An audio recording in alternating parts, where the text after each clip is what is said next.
Welcome to the Beyond the Bucket Show, a podcast centered around optimizing all life's buckets. We all have buckets we are balancing: coaching, entrepreneurial ventures, family, passion projects, and health.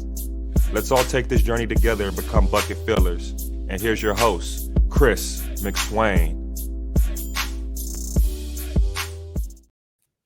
Welcome back to Beyond the Buckets. I got another fantastic guest for you.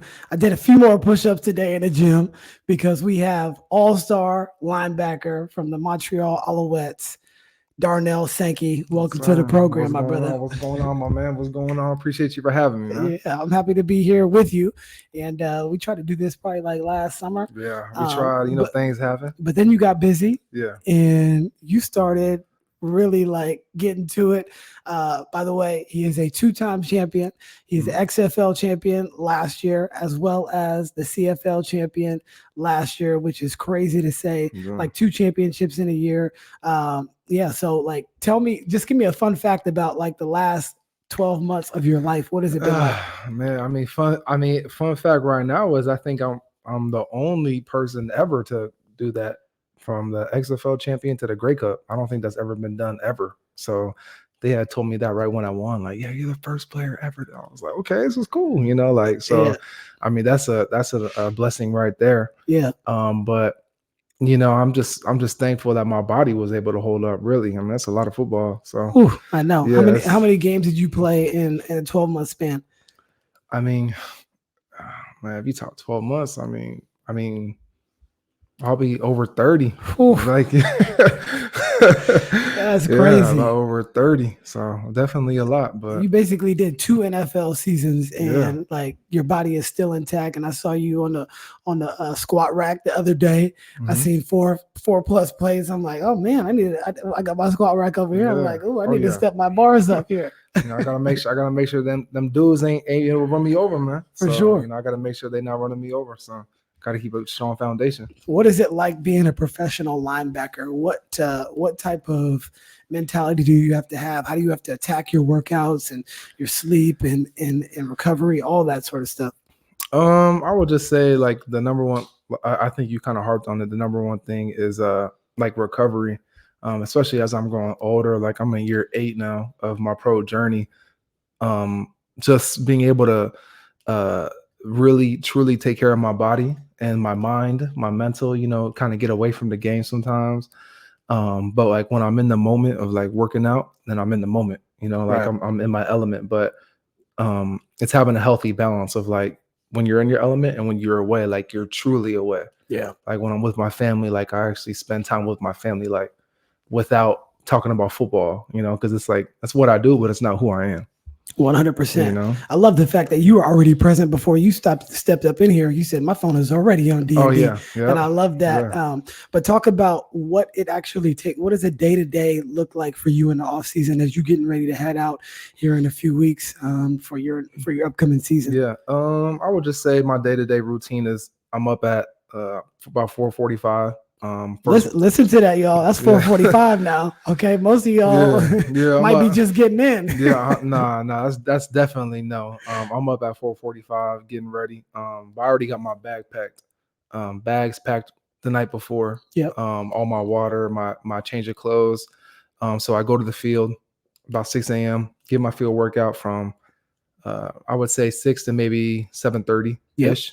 Go straight to the gym after. My second workout starts at 8.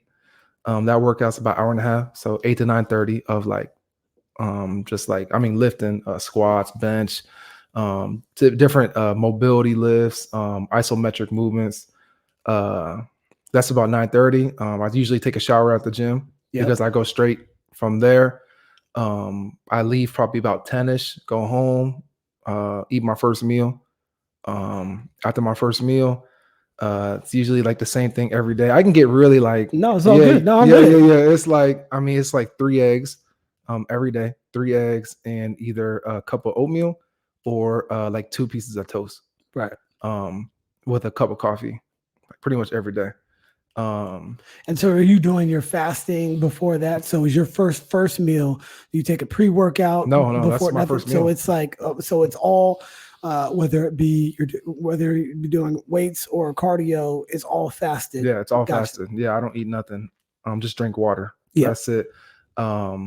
Yeah, and sometimes I have a protein shake I take right after my workout. Right. But either way, it's still fasted. Both of my workouts are fasted. Right. So after I eat my first meal, I usually got a couple hours of downtime. And so, by the way, I've been doing intermittent fasting probably like for the last 5 or 6 years. Yeah. And I love it. I swear by it. I don't need to eat as much. I can eat whatever I want, and I still stay relatively athletic and and lean, because that's all I really need. I'm not trying to run over running backs like you are, but I just want to be functional for my family, for my kids, for my own health, and then I want to look good with my shirt off when we go out to the cabin or something like that. Beach. Yeah. So I'm a big promoter to intermittent fasting. If anybody, do your own research, because it don't work for everybody. We're not sitting up here telling you what you should be doing. What we're telling you is, look, this is something that has worked for us, and like I'm a big proponent of it, especially like working out while fasted. You're burning more fat cells and burning more calories and things like that when you do that. And then when you eat your first protein, that's why you probably eat the eggs and the oatmeal right after your first meal. Right. Now you're building up all that, all the stuff that you already broke down. And I would say another thing with that, you kind of mentioned, you kind of harped on, like, we're not trying to tell y'all what to do. Right. But as long as you got something, I think that's very important. You got to have some type of routine or some type of plan. You can't just be out there just winging it. Right. Or winging it. That goes with like your lift or like your run or your schedule, whether it's your job, whatever it is.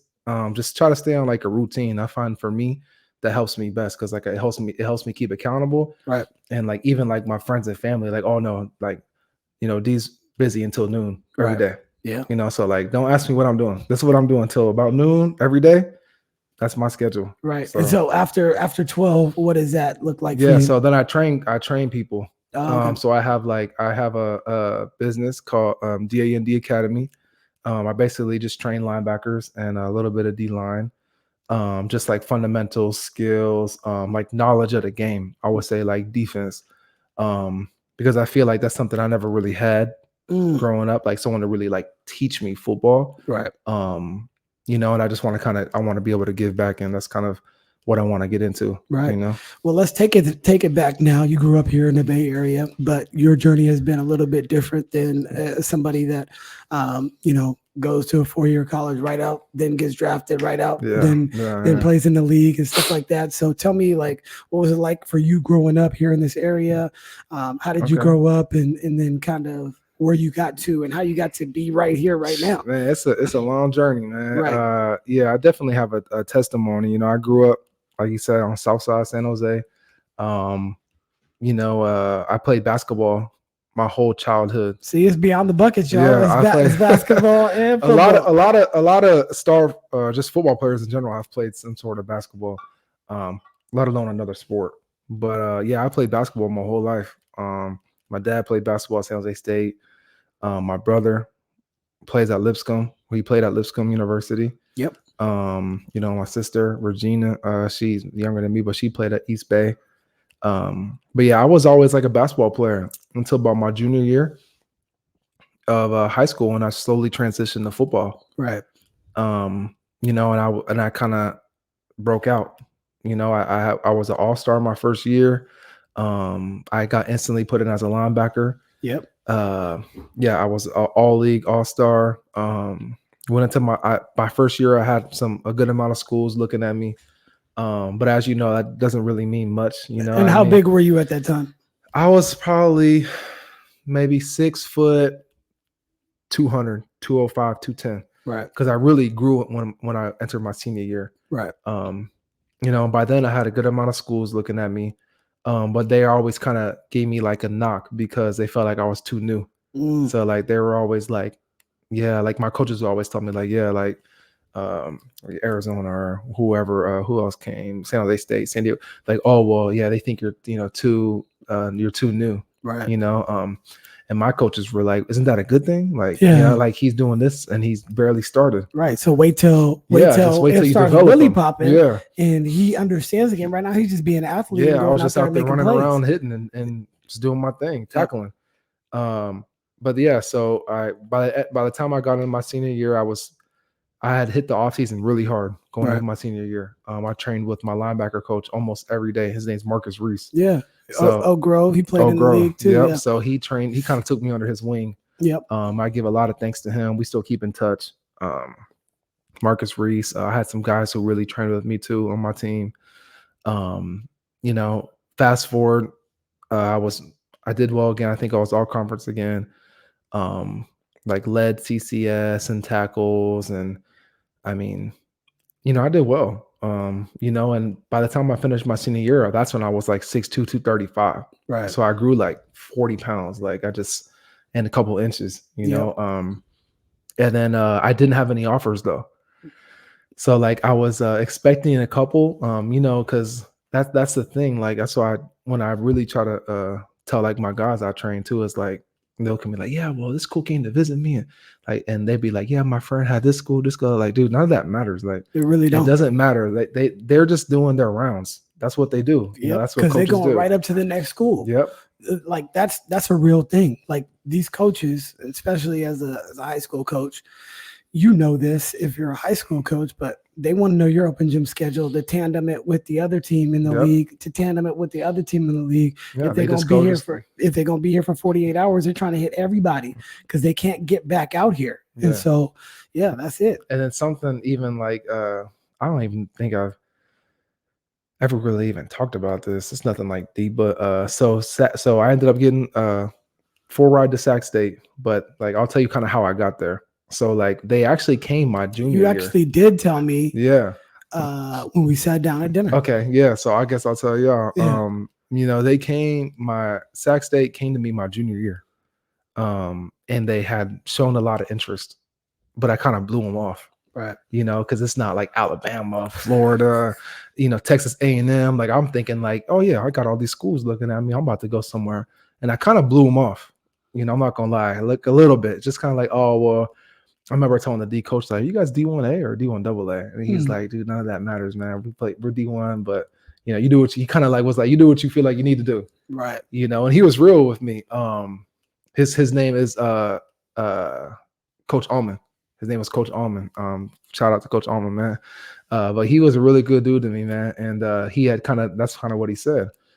And fast forward, after my senior year, I didn't have no offers. So now I'm looking at going to De Anza, and I'm training in there.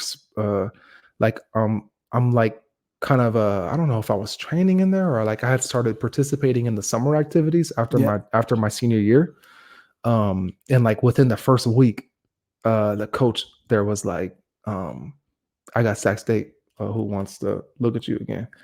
And they got in contact with Sac State.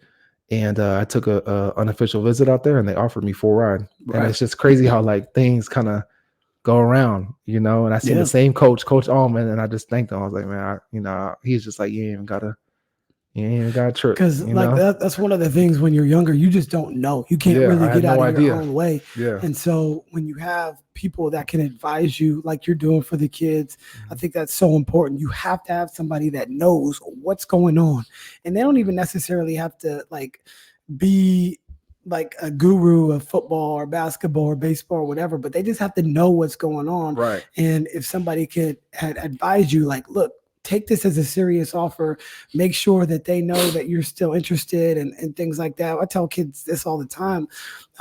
If they're going to remember, and also that same coach is going to be at a Power 5 next year. Yeah. And they talk. And they talk. And I remember telling my dad when they came to visit, and he was like, dude, what are you thinking? Like, why would you ever like not like, cause I kind of told him like, oh, you Sac State. He's like, yeah, but like, you didn't say that, right? Like, I was like, no, like I told him, you know, I'm going. He's like, dude, what are you doing? You know, like, you know, but like I said, I was young, I was immature, young-minded, kind of in my own way, you know, like a lot of guys are.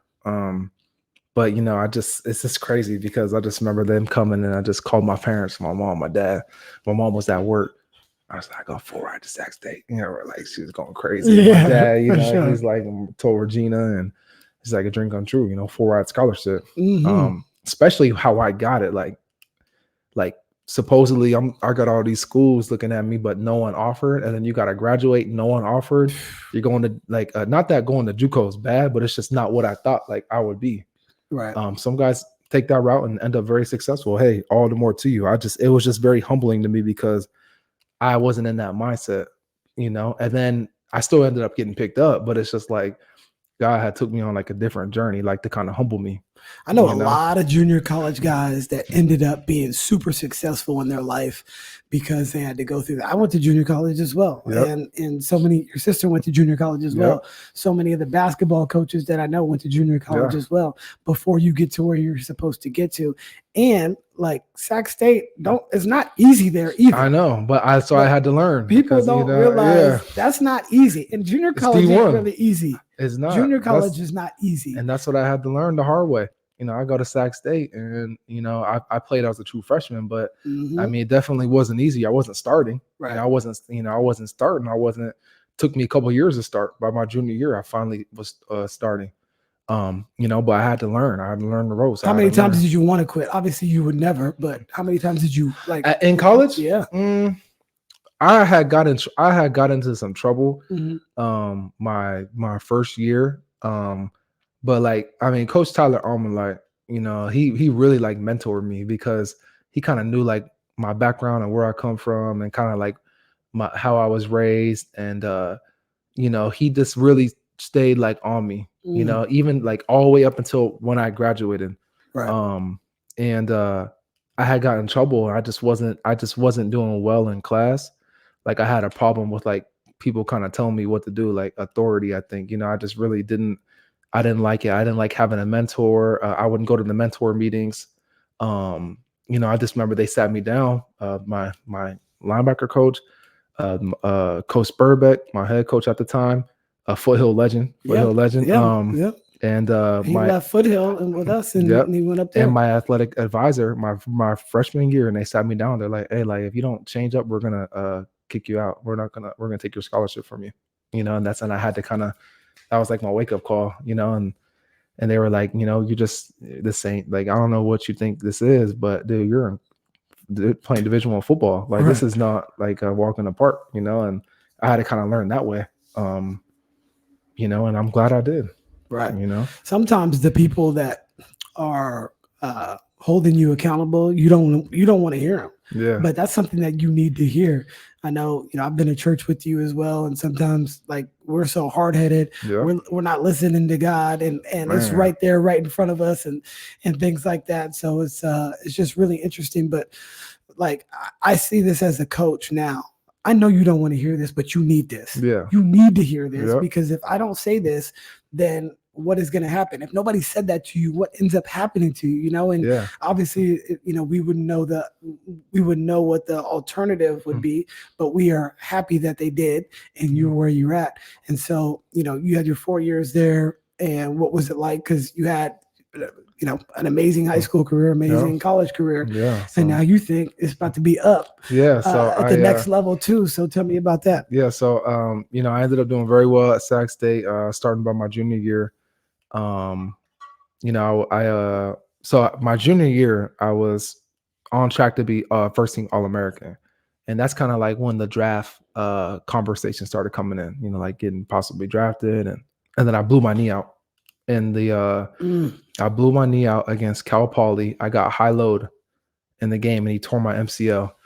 And I just remember like being crushed because I was doing so well. And like, you know, I mean, I was, you know, I just, you know, no one wants to be hurt, you know, and I remember just being in a kind of like a real low area. But I came back and played in 3 weeks from a fully torn MCL. I fully tore it. I got an anchor put in and I played in 3 games and finished the season. Wow. Yeah. So like, that's something that they were like, we've never like seen that ever, you know. Was it smart? I don't know. You know, they limited my play time that last game, definitely. But the fact that I even went out there and played was just like, looking back on it, I don't know if.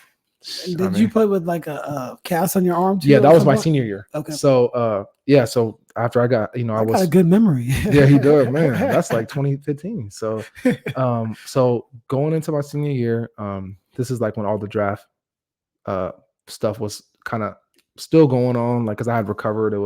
Wasn't a terrible injury. I mean, you don't want to tear your knee, but I was able to play. I was fine. Right.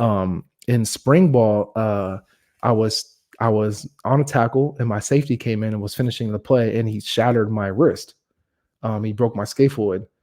And that's why he said the club, because I had 2 surgeries and I wasn't, and both of them were unsuccessful.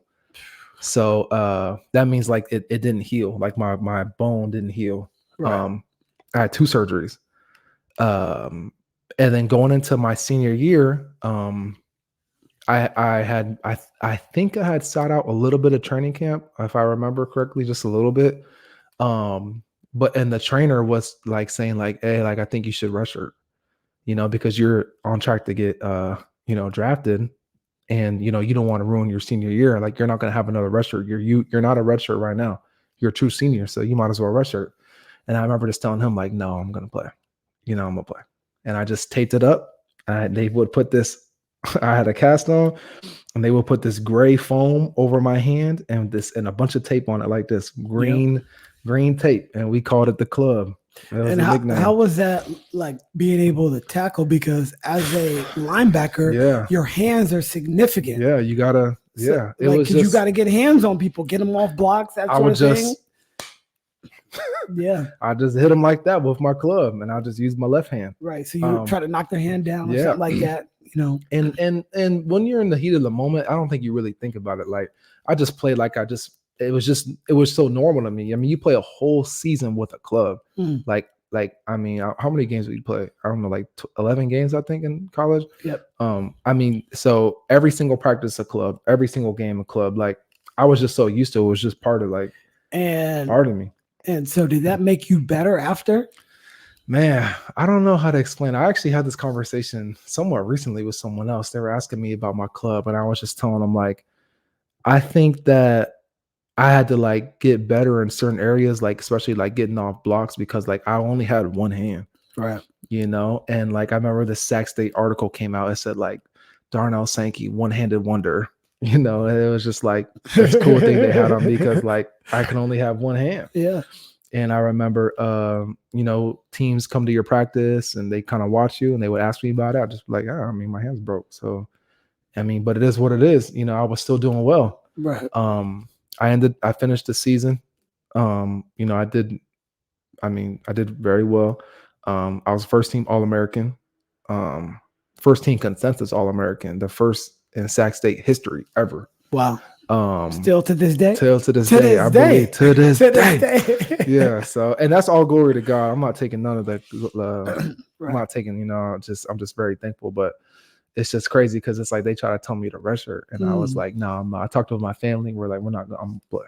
I just ended up being a first team All-American, and then I got invited to the NFLPA game. I wanted an East-West Shrine invite, but I didn't get it. I got the NFLPA game though, and then I went to the PA game, and the first practice I blew my ankle out. It's like the first practice there. So I already had my club on. I had my club playing in the game too, by the way, in practice. And the first practice, I was finishing a drill, and I had slipped on some concrete or something, and I twisted my ankle in a way, and it tore my it gave me a 3rd degree high ankle sprain. Bless me. Yeah, and so that's the thing about like you just getting up that mountain. It's like, and then there's always a setback. There's always something. The term that says there's always something, and that goes for anything. Yeah. But it's really how you bounce back from that, and you bounce back from not having a scholarship day one in high school to figure out, all right, I got to go to JC now. It's up because I get a scholarship offer, and then you get now you're not starting, and then now you get in trouble, and then you get injured a couple of times, and it's just always something that kind of brings you back. But you just have to have that perseverance, and obviously you have that fight to and will to be able to get through all those things, which are, and a lot of people are like, oh, I can't do this anymore. It's a wrap. I've been there, like I've been there, especially after that injury when I got hurt in the NFL PA game? In the PA game, yeah, like I was in like a real bad place, like mentally. I just like, I was like, my family called me asking if I'm okay. Like I remember telling my trainer, at Game Fit, like, yeah, I tore my ankle. Like it's over, it's over. Because like you think, especially small school guy, you get your shot. You finally, and like the knock they always have against small school guys is like, oh, well, you're not playing against like bigger school talent. So how do we know when you come to the NFL? And that was like my one shot. I felt like, and I felt like, damn, that's over. Yeah. And I remember my coach, my D coordinator at the time, Coach Parker, calling me because I was my surgery had got delayed a little bit, so I wasn't able to have a pro day or go to the combine or anything because I was in a boot. And I remember him telling me just like, yeah, teams are like calling and asking me like if you're going to be able to play, like participate. Really? And I was like, I mean, I can't run. And like it was just crazy because I remember just going to the pro day and watching my teammates and like teams are coming up to me asking me like a bunch of teams like, hey, like what's up? I thought you just sprained your ankle. Like, oh, then I got to tell them like, no, I had surgery. And they're like, and they kind of give you that like, oh, okay, like, well, there goes your draft stock. I mean, whatever they had me at, like 4th to 6th round or something, or none of that matters. I mean, no one, you don't never really know. I mean, but it's just crazy because I just remember like being so like, man. Well, here's the thing: you can. It's okay to go to those places, right? It's okay to have those moments. But I saw Prime say this the other day, where he was like, I might have a bad moment, I might have a bad day, a bad week, a bad month, but like I'm gonna get out of that moment. Yeah. And it's only for a moment. Just think about like you've had injuries. I've had injuries. The pain is like so significant when it first happens. Then the pain subsides. Yeah. Then you start to heal. Then you start to get better. Right. And that's the same thing that you could do with your mind too.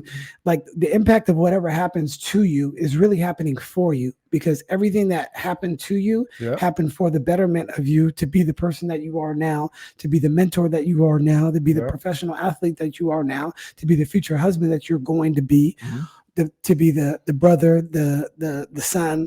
All that stuff has made you who you are.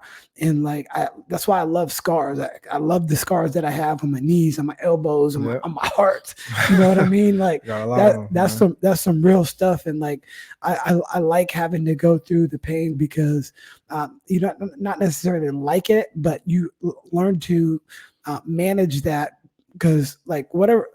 And another person on the podcast said this, and I steal everything. I give them credit the first time, but after I just steal it. Yeah. But his mom would always ask him, he had something that's going on.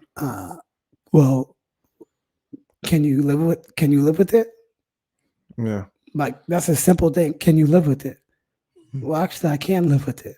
You know what I mean? And like I thought the worst thing that could ever happen to me would be my mom passing, which happened 6 months ago. But I can live with it. Yeah. It doesn't mean that it didn't hurt. It doesn't mean that it doesn't still hurt. There's moments where I just see the sun in the right light and just start crying in the car. But I can still live. And that's the important thing. Whenever you're down, whoever's listening to this, like you can still get out of whatever ditch that you're in, but you got to choose to get out of that. You can't just sit in there because if you just sit in that darkness, it's going to encompass you and take you over at some point. So, the stories that you've been telling are inspiring because this is why I do it. Yeah. I'm jacked up hearing like I play with a club all year. I play my senior year. Then this happened. So after all that, the draft comes and goes. Yeah, you didn't get picked up. This is kind of when like DA&D came in, like my life purpose. I feel like DA&D, delays are not denials. It's my dad used to always tell me it actually when I was hurt, and I remember just training and like praying. I may still get I remember just praying every day, like, please let me get drafted. Please let me get drafted.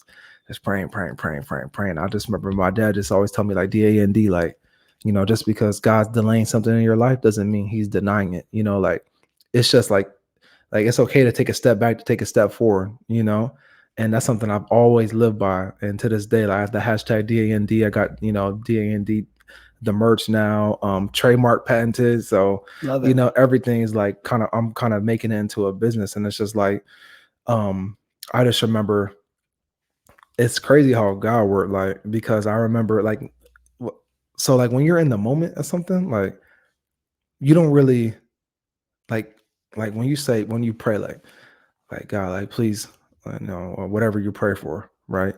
And you don't see it come true. It's like we tend to like kind of be like, oh, well, where are you? Where are you? Like, why do I even have faith?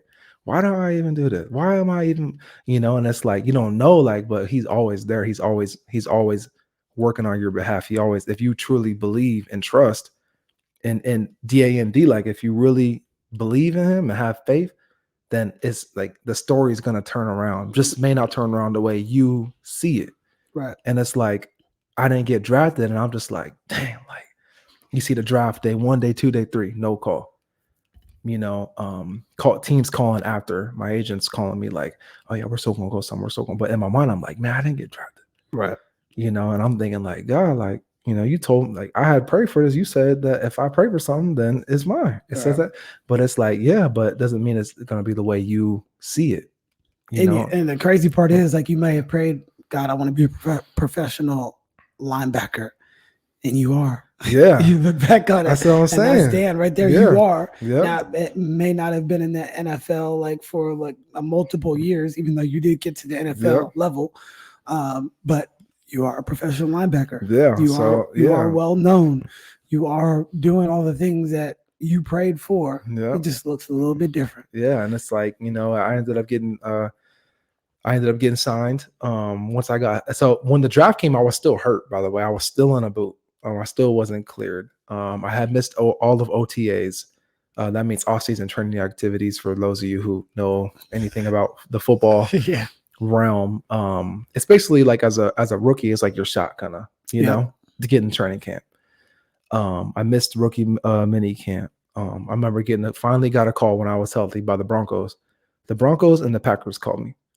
They both offered me a contract. I talked to my agent, ended up going to the Broncos. And that's kind of when my journey started, going to the Broncos.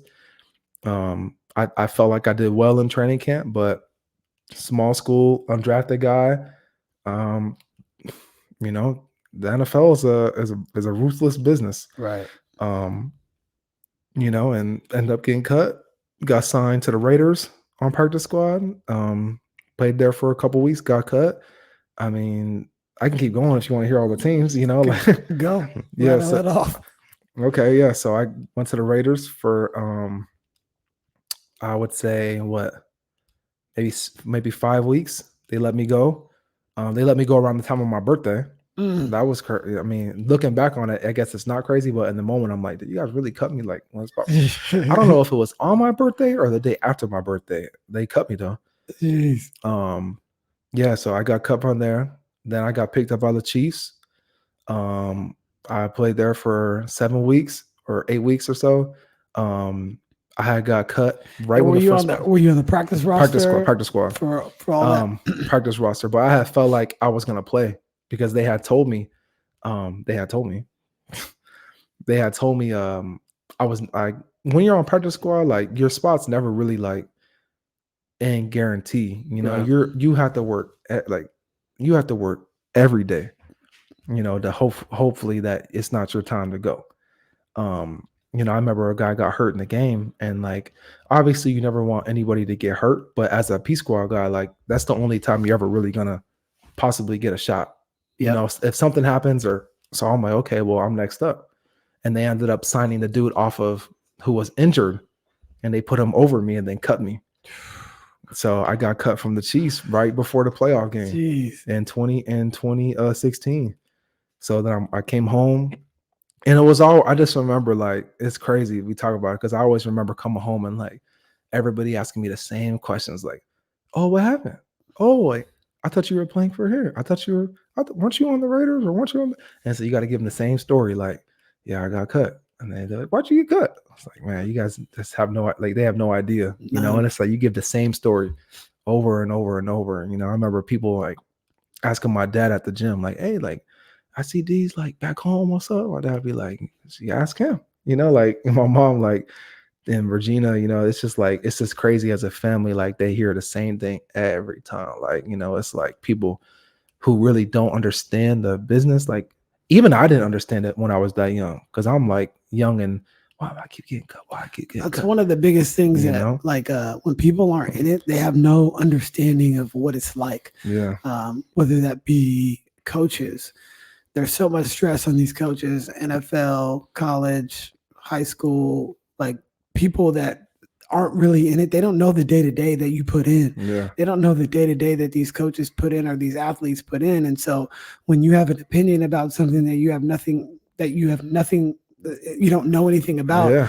it's like but that's hard for people to understand when you're in it, because you got all these opinions from other people, outside sources. Sometimes that could leak into your head Yeah. if your mind isn't like super strong and locked in, understanding like, no, they don't know my process, they don't know what the work that I put in, they don't know actually how difficult and competitive this It's is. like people have no idea. This is actually way more competitive than any other business. Yeah. Because there's so few spots and everybody wants it. Yep. Everybody wants to be, not everybody, but a lot of people want to be professional athletes.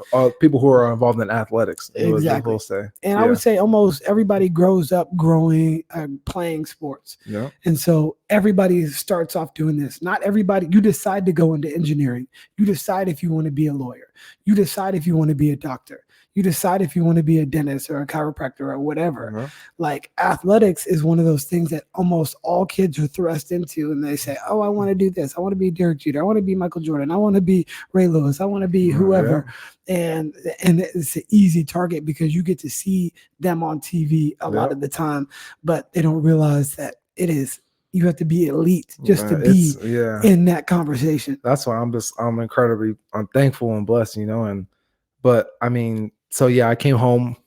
I ended up getting invited to the Panthers rookie mini camp. And that was also strange because I wasn't a rookie, but it's like, yeah, we'll invite you to our rookie mini camp. It's kind of like a little shot, like, dang, I'm not a rookie, but like, it's a shot. So you got to go. Went, didn't make it. I still ended up getting picked up though. I got picked up by the Vikings. I just remember, man, I just remember this. I can tell y'all let me tell y'all something about professional athletics. Like, everyone has, like, you want to be like, of course you're part of a team, but when it comes down to it, like, it's every man for yourself. It's kind of how it is. It's like, as a pro athlete, like, you got to take care of you and your family, no matter what. Of course you're part of a team, like a brotherhood, but it's hard to call pro sports a brotherhood because it's always revolving. Yeah. Like, I looked at like college football as like a real brotherhood, because we weren't, and that's back when we were playing for no money. Now it's money. Back then it was no money. It was just for the love of the game and because we love football and we all want to go to the NFL. But like, that was just a side note I was thinking about. But so I went to the Vikings. I thought I had did well again. And I remember sitting in my locker one day, like after the second preseason game or third preseason game. And my teammate was like, I think his name was Josiah, if I remember correctly. He was a tight end, real cool dude. He was like, hey, like, you checked Twitter today? And I was like, no, I ain't checked Twitter. And I just see on Twitter, like, Minnesota Vikings have released linebacker Darnell Sankey. Golly. And it's just like, that's how I found out. That's how I found out I was released on Twitter. Yeah. And then, and then I just remember sitting in my locker. Probably Adam Scheffner or whoever on the some like local. So now it's okay. So we are at Denver. We're at the Raiders. We're at the Saints. We're Chiefs. At the Chiefs. We're at Panthers minicamp. Panthers with Vikings. The Vikings. Yep. So we didn't get to the Saints yet. No, so that's coming up though. So I got released. Man, I got sent back to Cali, back to San Ho. Hear the same stories, but hey, DA&D. That's DA&D. You get knocked back, you get back up. You get knocked back, you get back up. You get knocked back, get back up. Then I ended up getting picked up by the Colts. Yeah, I got signed by the Colts. I had a couple workouts before that though, but I ended up getting picked up by the Colts. That was the So first let me team. ask you, why did you just stop at that point? That's D-A-N-D. I know, I know, get it, but what was the mentality behind that? Because if you Man, got your, I if you felt got like- your, if you keep getting knocked down, at some point it's like, all right, I had all right, felt y'all, like, I'm gonna go do something different. I felt like I never really had my shot yet. You know, when you're on practice squad, like you're in the league, but like you want to play. And I felt like I never got to showcase my talent yet. Mm. You know, like I felt like I never got to like play. You know, it's different being in practice. It's different playing on Sunday. You know, like I never really got to like really show what I could do Right. on the field, just because like it's just how it is. You're on P squad, like you got to work your way up. Yeah. You know, if you're not coming out of Florida, Texas, small school, if you're not drafted first 3 rounds, you might as well. You're just like everybody else. You know, everyone's working for this, like you said, minimal spots, and you got a bunch of guys working for it. Yep. You know, and I just remember like that was really what I guess was kind of irritating me. You know, I just felt like, nah, like I'm getting cut. I'm not even playing, or I can't even showcase like what I could do. And I felt like the preseason games that I did play, I felt like I did decent in. You know, looking back, I mean, I think I could have definitely done better. And that's part of why I train my guys now, because I train them, I teach them like this is what you really need. You know, like it doesn't matter like how athletically talented you are. Like if you don't know football, then you're not going to last. Like, and I think that's something that I always kind of felt like I could work on, like was like learning the game more. I was always playing off of like talent and my natural ability, but I feel like guys who are playing over me were a little smarter football wise. And I think that's something that anyone can get, but you just got to want to get. You got to sit down and you got to open your book, open your playbook, and you got to really like study, you know, which I think people are like, yeah, I know the plays, but like, do you know what he has? Do you know what he has? Especially as a linebacker. Right. It's like, you got to know I got to know what he has, my 40 linemen, my safeties, my corners, leader of the defense. And it's like, you got everybody looking at you. And if you don't show if you can take the role, then they're going to find someone who can. Right. That's where the next level comes, because most of the people, they get to where they need to get to based on their talent or athleticism. Yeah. And then the really nuances of the game, understanding when this guard pulls or this tackle, you know, is coming down, he's coming to the second level, and all that sort of stuff is that's when the real players take on to that next level. I'm already hitting this gap because I already see his key. I see his fingers move like this. I know it's around. I know it's coming this way, and that's how they're able to get in there and like you know, that's why I like Mahomes. I don't know if you saw the quarterback documentary thing. I've seen it. I'm getting chills now because that's one of the coldest things I ever seen. In like when he was training right after his injury, he had sprained his ankle like really, really bad, super bad high ankle. That's no joke. And then he got into the gym with his trainers, and they were doing all the stuff like really testing it, and then he started running like that. But then you saw that the scramble that he made in either the playoff game or the Super Bowl, one of them, where it was like, this dude is really, he looked like his leg was broke last week, and now this dude is really out here getting up. But he did that same drill where he was weaving, and he's like in pain. But that's what I love. I love, you know, when all the things are against you and you still come out on top. Come on top, man. And I love that. Yeah. But so like this, the Colts were the first team I was ever on active roster for. And I felt like, man, like it's finally my shot. Like active roster, finally playing. I was on all 4 special teams, which is like a money ticket that you want, or you want to be on special teams because that's your way on the field. And then eventually you'll work your way onto the defense. I remember I had some good games,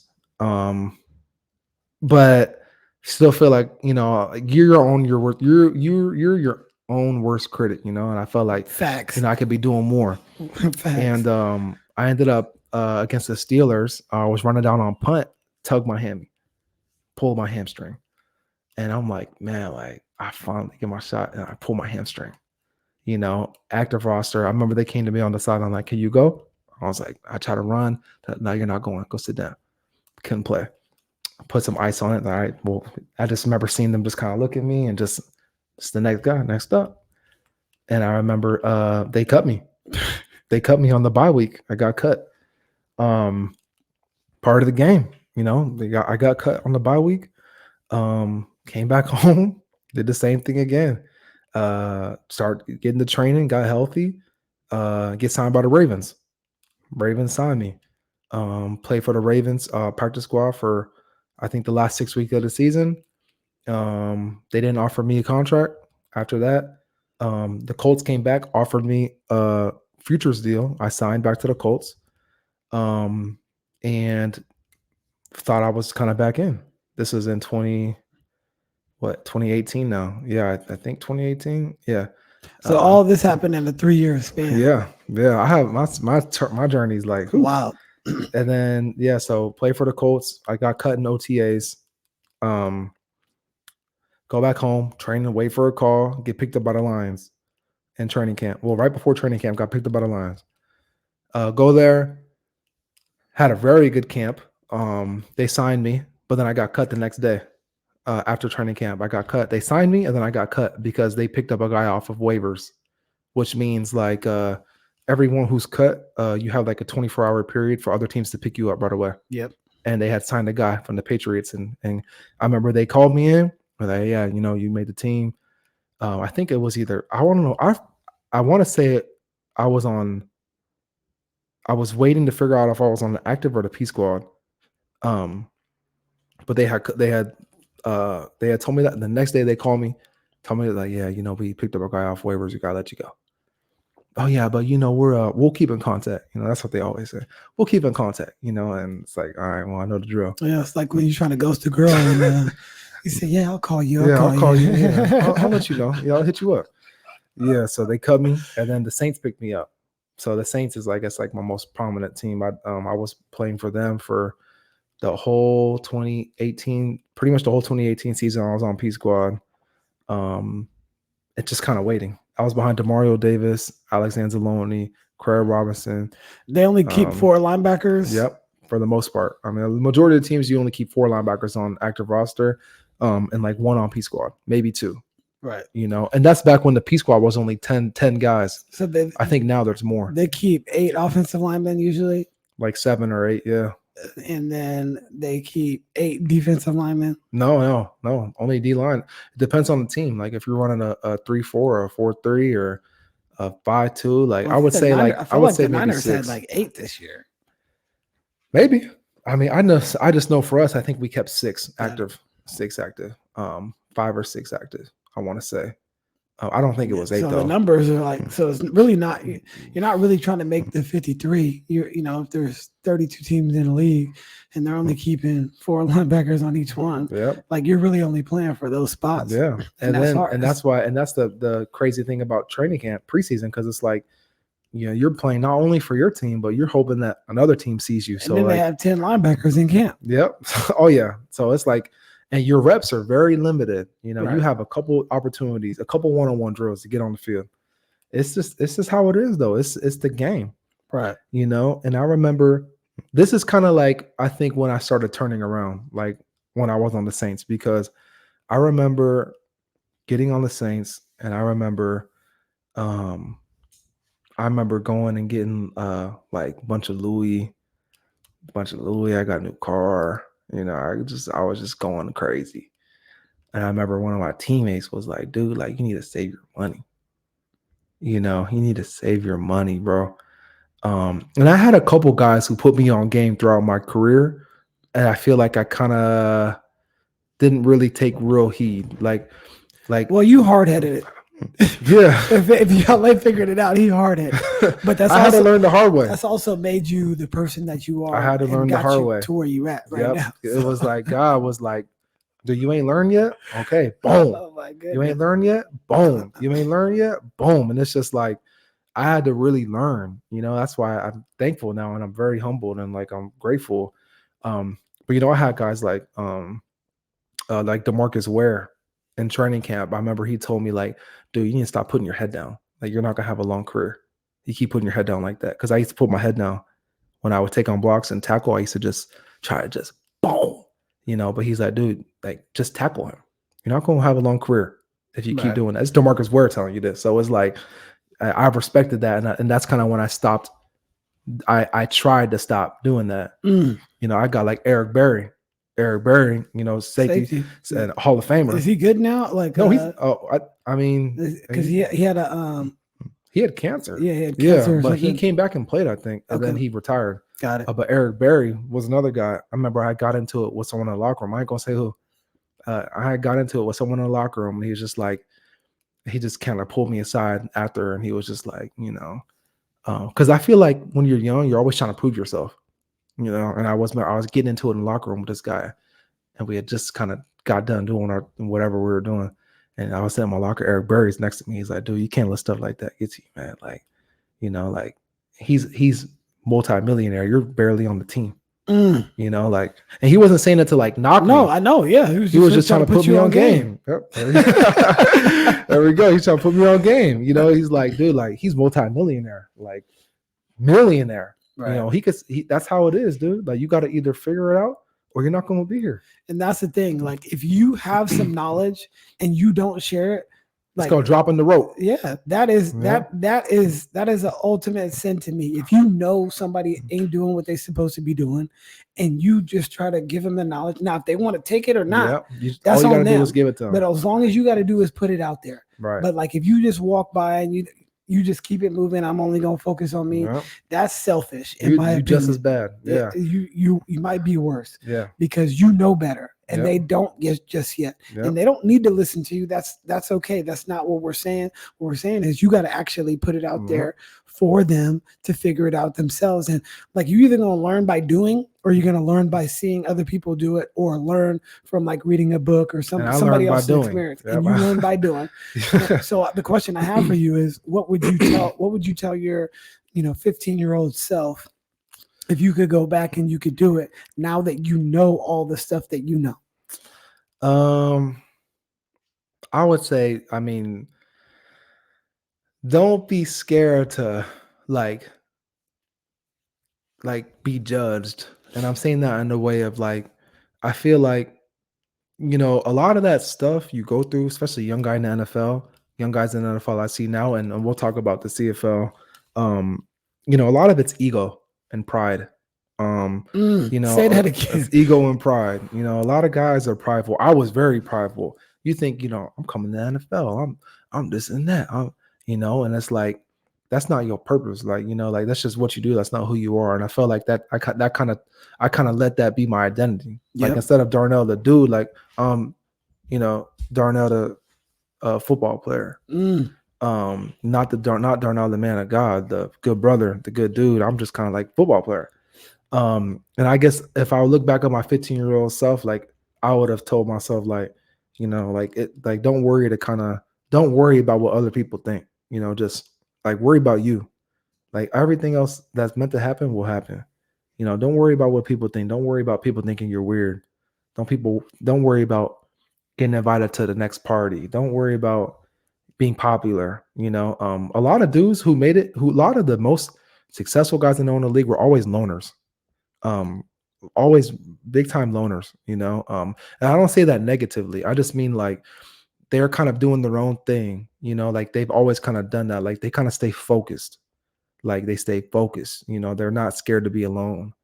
And I think that's something that as a young guy in the league, you're trying to be accepted. You're like, oh, I'm gonna go party, I'm gonna go throw all this money, I'm gonna go pop bottles, I'm gonna just get these cars, get this chain, get this jewelry.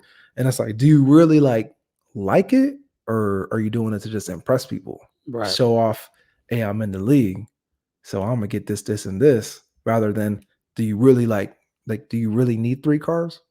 You can only drive one.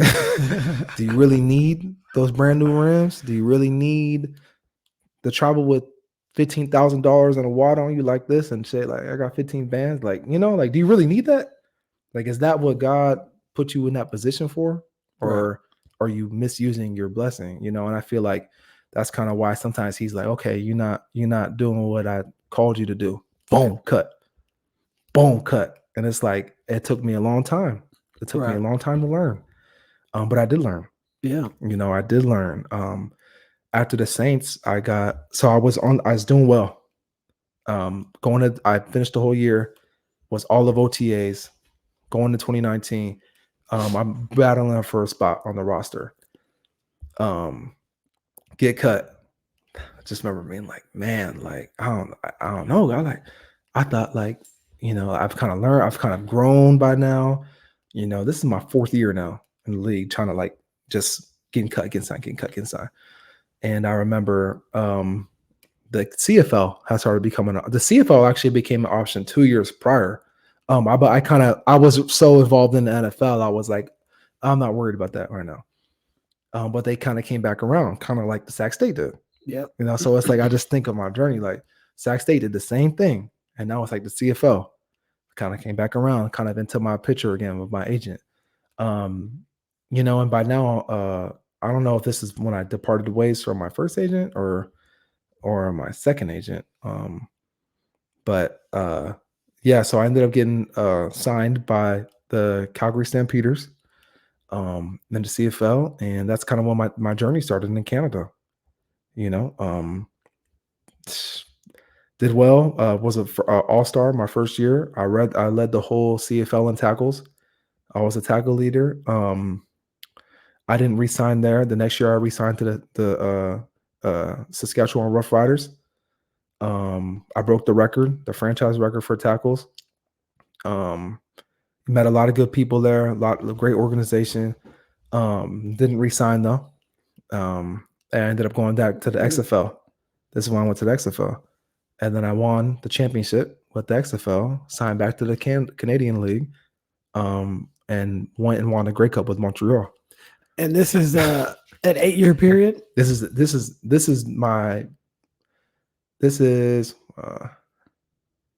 from 2016 to now. So about 8 years, I think. Yeah. If my math is correct, it is 8. 8 years. That's a hell of a story. Lots of ups and downs. And I just re-signed 2-year deal. So now I'm there. So let me tell, what was the darkest moment throughout that process? I had a lot of dark moments. I can say one dark moment was definitely when my car got repoed. Because I was being dumb and I couldn't afford it no more. I couldn't afford the lifestyle I was living. I remember my car got repoed. Jeez. And that's like, I don't know how much more humble you can get than that. Like you go from being top NFL to your car being repoed, like, but it was like, it's just part of my testimony, like God, like really had to like bring me all the way down, all the way down. Like I had to like sell a lot of my jewelry, just to kind of make it by, just because, you hear about all these guys in the NFL, NBA going broke after after their 3 years out, they all like 95% go broke or something. And I was part of that 95. I had to learn. If I finally learned when I got to the Saints, I was learning a little bit, but I didn't really learn until I got to Canada. Really learn like what it's really like, what being a pro is really about. It's not about, being a pro. Let me tell you something, man.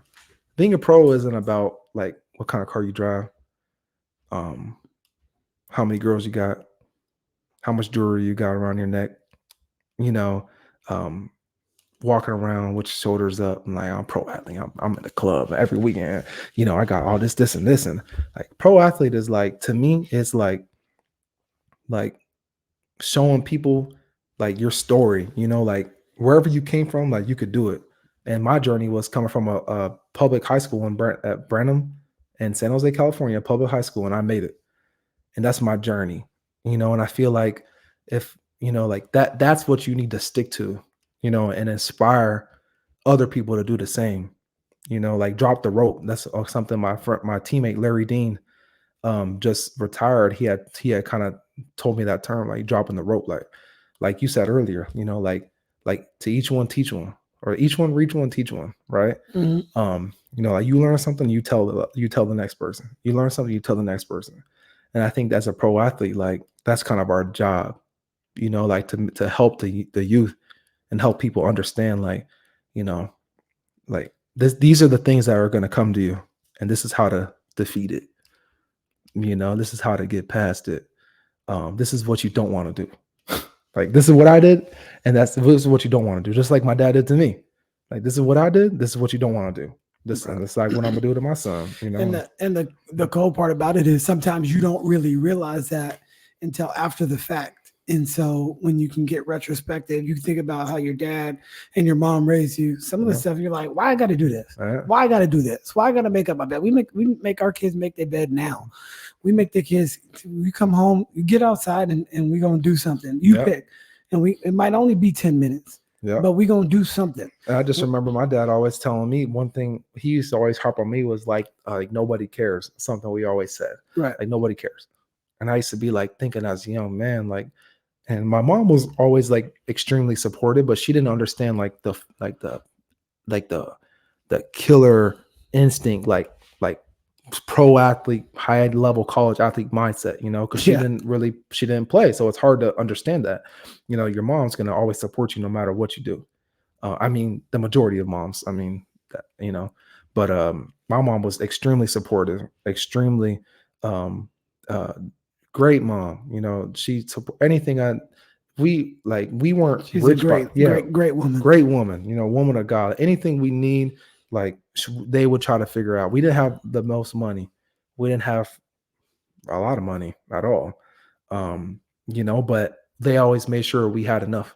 Right. We always had something to eat, whether that was because of this or this, but they figured it out. And that's something I'm very grateful for, and I guess that's like kind of something I learned from her was like, truly like be good, like be a good person all the time, no matter what, it's easy to be a good person. And anyone that knows my mom knows like she's a great lady, like always nice to people. Even if she's going through her own stuff, she's always going to be nice to people, always going to be kind, show God's love, don't just tell it, show it, and it's like my dad on the other side was like very hard on me.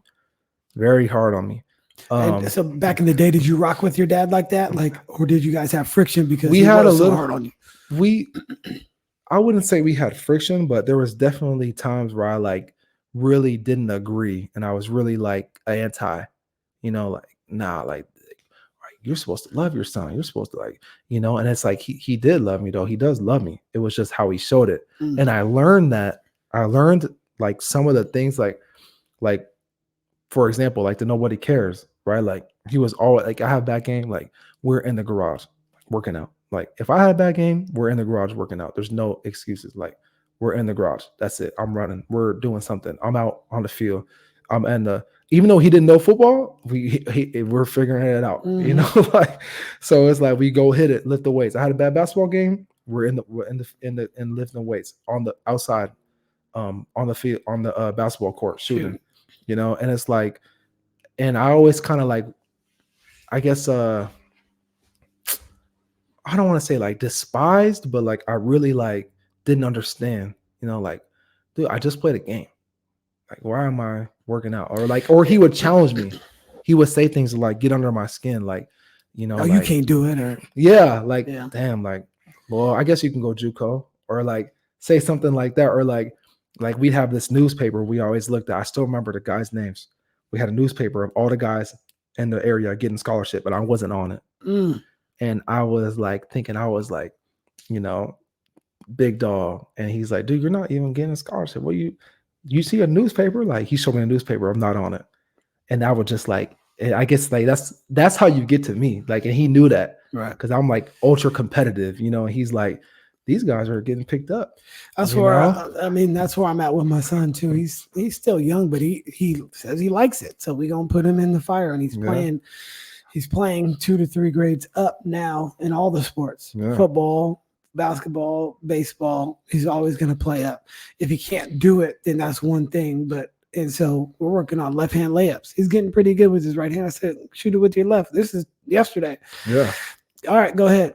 So we start with the small ball. I can't do it. I said, can't never accomplish anything. Yeah.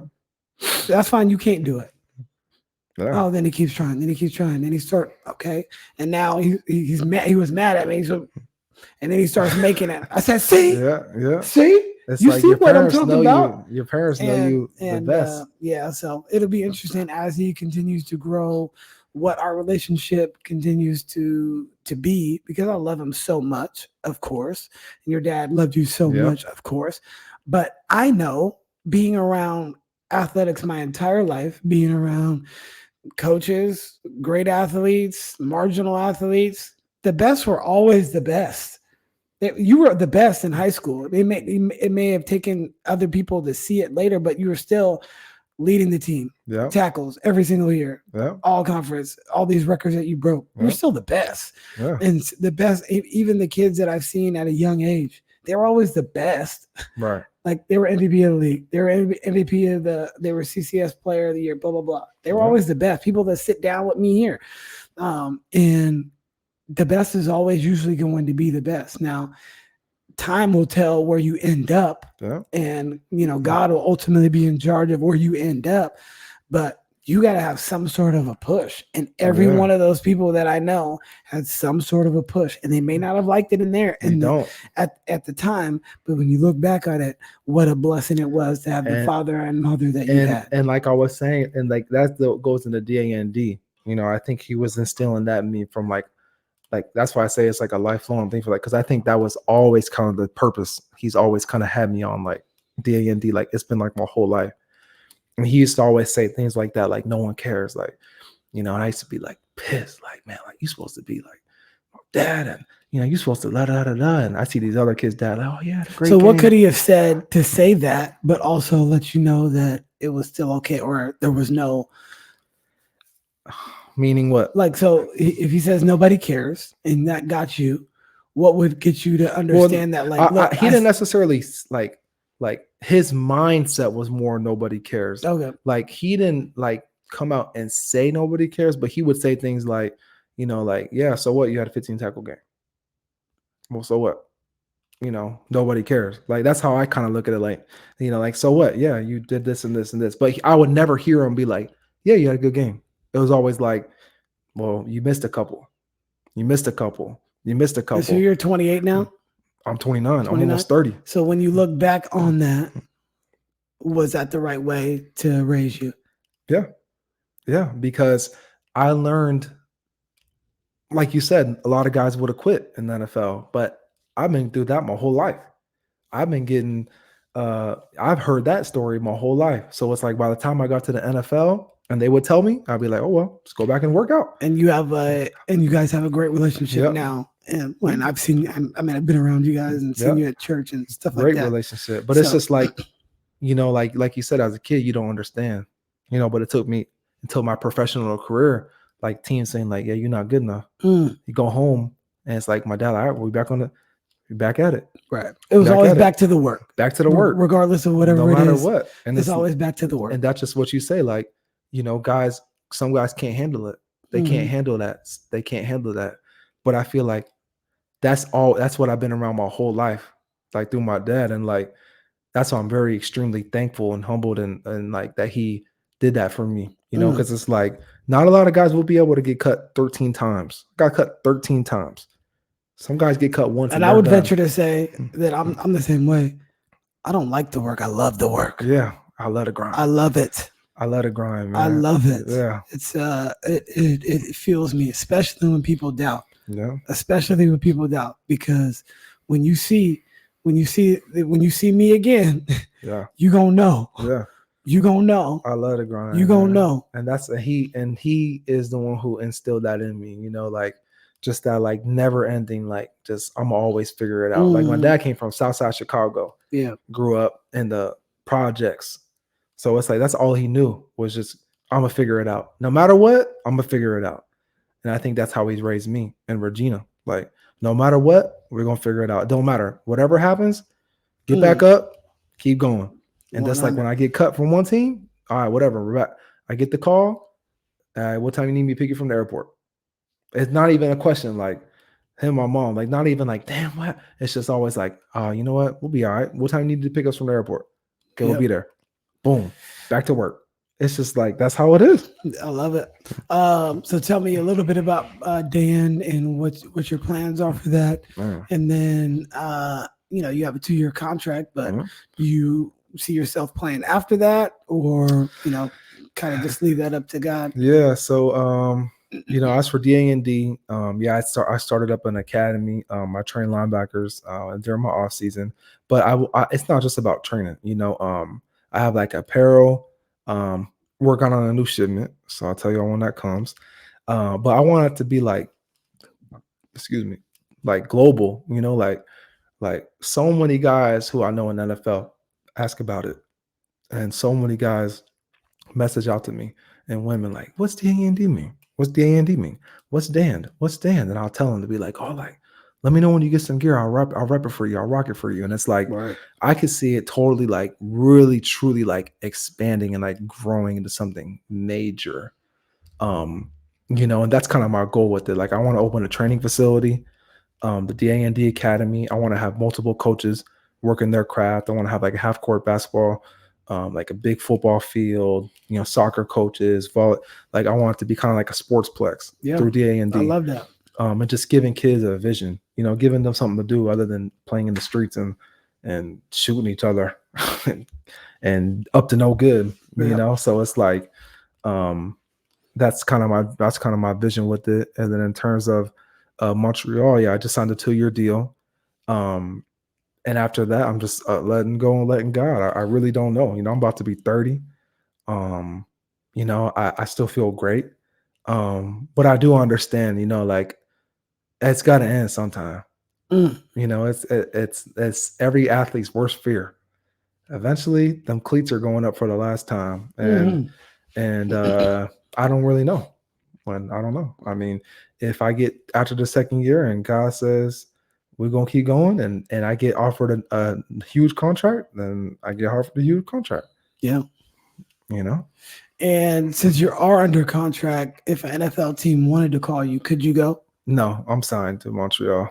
Yeah, that's and Chad Johnson or Ocho Cinco talked about when he went to Canada. He's like, they real up there, man. It's not like it's just. Well, like you think fluff. about it. You think about it.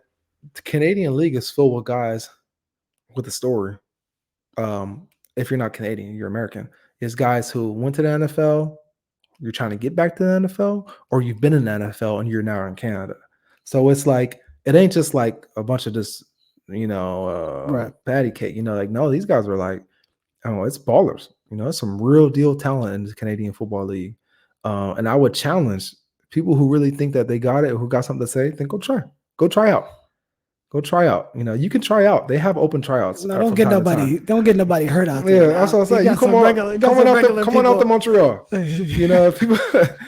People got something to say. Like, it's okay. Like, I respect it, but I would challenge you to put it up. Like what you with the Buckets. If you really think you about it, then okay, let's come find out. Exactly. So you guys won the championship last year. Yeah. What's it looking like for a repeat? Man, I mean, that's the goal. You about to call your shot now? You called it back in the day. You said we was going. I saw some stuff that you said you was going to win the championship, and y'all won every game since. And then I mean, I mean, I remember the call you're talking about was they had. So I had signed, and we lost our first. Like the first week I signed, we lost against Toronto. I played in that game every single snap. Off for 4 weeks of practice, 4 days of practice. And I remember they asked me, and I was like, you know what? Like, we're not going to lose another game. We are not going to lose another game, man. And I remember that quote went like viral on the CFO because just like, players saying like, we ain't going to lose a game. You still got 8 games left. And I remember my teammates just riding for me. But like, that's what I was saying. Like, that was so normal for me because it's like my dad, like, who cares what people think? Like, who cares? Like, if that's what you believe. My mom, like, I just remember my whole, like, Regina, like, coming home and like, she's out on the field throwing to me, like, the only person. And it's just like, I always had that mindset, like, who cares? Like, I don't care. Like, yeah, we're going to win. I don't care. If you don't like it, then whatever. I don't care. You know? So it's like, it's just how I kind of went about it. And we didn't lose another game. That's what's up. So it was red. I'm trying to go back to back. I mean, I think if you're not, then I don't know what you're doing in pro sports. Your goal should be to win every game. Right? I do have one final thing. Talk about social media and like what are some of the negative things about having social media, about being in the spotlight? I could talk. Well, Like there's a lot of people on trolls that are behind keyboards or screens man. I would say and just talk the craziest stuff, and it's got to be difficult for somebody in your situation that could handle yourself with any of them. But just the things that they say can kind of get personal, and even more so. Like this is like any kids out there watching or like young athletes. Like everything you do on the internet is there. That's what I don't think people really get. Like everything you do, say that again. Everything you do or say or tweet or post is there. So it's done. So there's no going back. And I remember when I was on the Lions, I had got a call one day, and they had said, "Hey, we found a tweet." I think I had tweeted some lyrics or something. I don't know what it was. I want to say it was some lyrics I tweeted. This is way back in the day. I didn't even have a real Twitter, a big Twitter, and this tweet was from 4 years ago. They had came back and sent me a screenshot saying you have to go back and delete this 4 years ago. And it's just like, man, like future employers, future teams, like they have people, their job is to make sure, like, remember, they're investing millions in you. So we need to make sure that you're the guy. So they're going to go back and they're going to pry and they're going to look, and it's like your social media is you. That's you. That's how you portray yourself to the world, through your social media, right? Nowadays, whether it's employers, coaches, a lot of coaches will go and just look on their account. Coaches have fake accounts. Yeah. Fake accounts. A lot of people got fake accounts. I got a lot of people with like fake accounts that follow me. Yeah, fake accounts. Like you don't know who they are. Yeah, but they can be someone that's watching you, just waiting for you to mess up. Right. Waiting for you. Screenshot. Got him. And it's like, just be careful. Just be careful.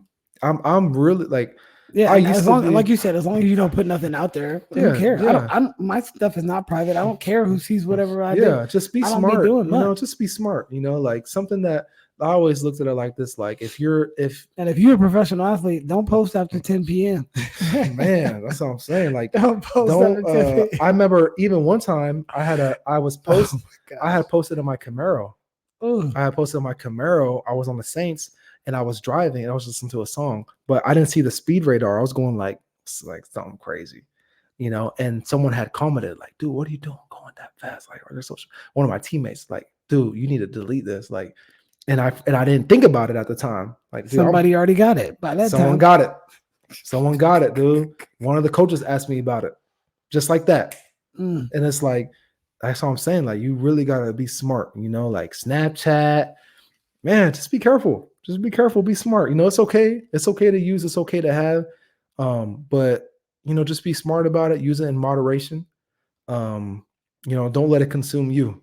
Don't let it be you. Don't let it consume you. Like use it, don't let it use you. Yeah, let it be to your benefit, not your detriment. And a lot of, especially the kids, like everybody really, honestly, everybody's so enamored with the phone. And I do like these because I didn't think about my phone once. Yeah, and you didn't think about your phone once. We just flowing, and we, an hour, 20 minutes into the chat. But where can everybody follow you and all the great things that you're doing? Yeah, I mean, I'm not too active on social media anymore, honestly. But my account's D Sankey. See, he's learning. Yeah, it's D Sankey _. DSANKEY _ my training page is DAND Academy. My Twitter is Darnell Sankey. That's all I have. And I really, truthfully, I'm not really as active on it anymore. I'm not knocking anybody who is. It's just not for me. Like I've learned, like, life away from all that is a lot better. You don't have to always tell everybody what you're doing all the time. Right. That's what I'd be on my wife about. Like, yeah, like you don't always got to post everything, like every meal, everywhere you go. Like, dude, it's okay to like be kind of inaccessible.